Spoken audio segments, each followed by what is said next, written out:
শোরুমের বাইকের সাথে ছবি তুলে পাচ্ছেন 500 টাকা। আসেন আসেন। জি দে মোবাইলটা দে। ভাই তুলছেন? এই যে ছবি দুইটা তুলছি ভাই। ভাই দাঁড়ান, 2 পিস তুলছেন, এনেন 1000 টাকা।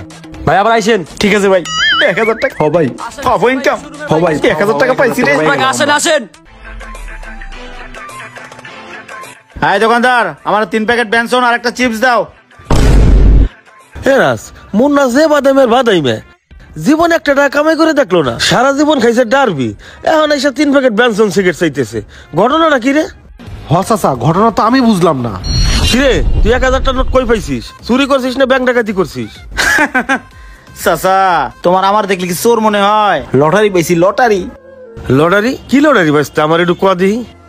আরে চাচা শোনো, ওই যে নতুন বাইকের শোরুমটা দিছে না, ওই বাইকের শোরুমে বাইকের সাথে ছবি তুললে প্রতি পিসে 500 টাকা। আমি 2টা ছবি তুলছি, আমার ওরা 1000 টাকা দিছে। কি কয় ছবি তুললেই টাকা? চাচা বাইকের সাথে ছবি তুললে 500 টাকা দেয়, তাহলে আমরা এই জায়গায় দাঁড়া রয়েছি।